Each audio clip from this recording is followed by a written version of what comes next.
Assalamualaikum warahmatullahi wabarakatuh. Saya Aldiansah dari Prodi Ilmu Kelautan akan mempresentasikan materi tentang terumbu karang. Masuk ke pendahuluan. Terumbu karang adalah struktur ekosistem laut yang dibentuk oleh koloni polip karang.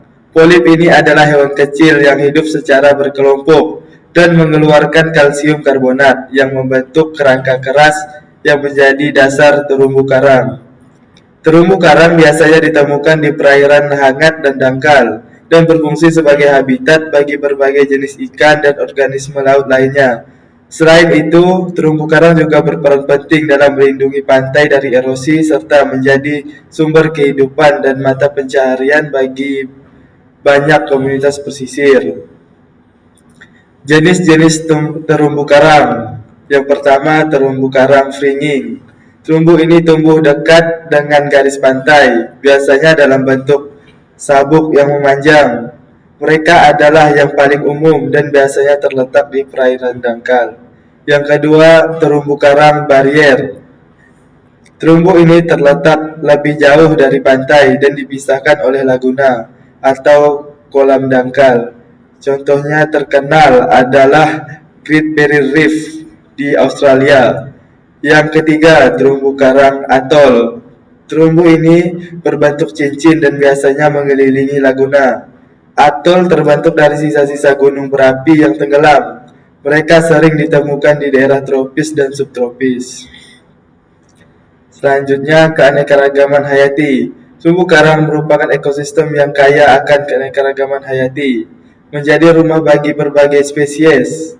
Berikut adalah beberapa jenis spesies yang ditemukan di terumbu karang. Yang pertama, ikan karang, seperti ikan badut, ikan Papua, dan ikan warse. Ikan pemangsa, seperti ikan hiu dan ikan kerapu. Yang kedua, invertebrata, ubur-ubur. Berbagai jenis ubur-ubur yang hidup di perairan terumbu. Bintang laut dan kerang, seperti bintang laut dan moluska, seperti kerang dan siput laut. Yang ketiga, kepiting dan lobster. Berbagai spesies kepiting, termasuk kepiting karang, alga, makroalga, alga besar yang tumbuh di terumbu seperti alga hijau dan coklat. Selanjutnya, zooxanthella, alga bersimbiotik yang hidup di dalam polip karang, penting untuk fotosintesis.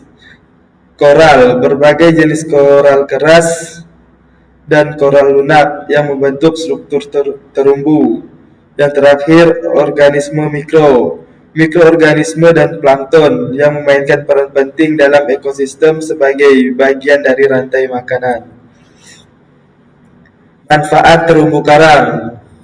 Sebagai habitat biodiversitas, terumbu karang menjadi rumah bagi berbagai spesies ikan dan organisme laut lainnya yang mendukung keanekaragaman hayati. Perlindungan pantai. Terumbu karang membantu melindungi pantai dari erosi dengan meredam gelombang dan badai, mengurangi dampak yang dapat merusak daratan. Selanjutnya, sebagai sumber mata pencaharian. Banyak komunitas pesisir bergantung pada terumbu karang untuk perikanan dan pariwisata yang menjadi sumber ekonomi penting. Ekosistem yang sehat. Terumbu karang berkontribusi pada kesehatan ekosistem laut secara keseluruhan, membantu menjaga kualitas air dan mendukung siklus nutrisi.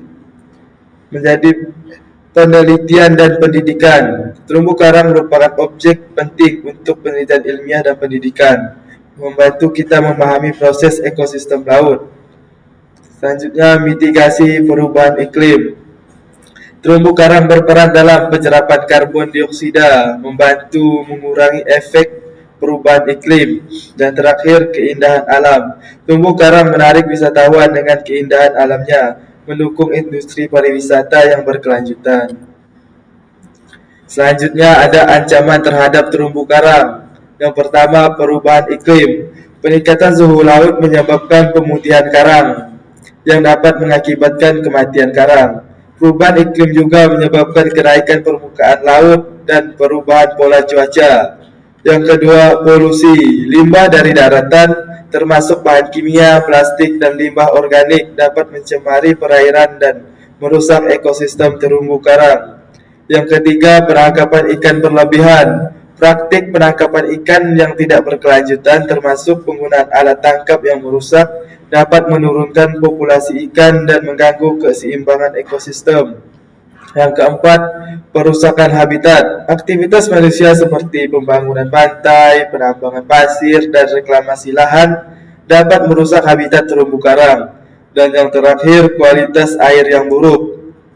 Sedimentasi dari aktivitas pertanian dan konstruksi dapat menghalangi sinar matahari yang diperlukan untuk fotosintesis alga simbiotik di dalam karang. Kesimpulan, dapat disimpulkan bahwa terumbu karang adalah ekosistem laut yang sangat penting, tidak hanya sebagai habitat bagi berbagai spesies laut, tetapi juga sebagai pelindung pantai dan sumber mata pencaharian bagi banyak komunitas pesisir. Keanekaragaman hayati yang tinggi di terumbu karang mendukung keseimbangan ekosistem dan menyediakan layanan ekosistem yang krusial. Namun, terumbu karang menghadapi berbagai ancaman serius, termasuk perubahan iklim, polusi, penangkapan ikan yang berlebihan, dan kerusakan habitat. Ancaman-ancaman ini dapat berdampak negatif pada kesehatan terumbu karang dan spesies yang bergantung padanya. Oleh karena itu, penting bagi kita untuk meningkatkan kesadaran tentang perlunya konservasi terumbu karang, mendukung upaya pelestarian, dan mengambil tindakan untuk mengurangi dampak negatif dari aktivitas manusia. Dengan melindungi terumbu karang, kita tidak hanya menjaga keanekaragaman hayati laut, tetapi juga melindungi keindahan dan mata pencaharian yang bergantung pada ekosistem yang berharga ini. Sekian presentasi dari saya. Terima kasih.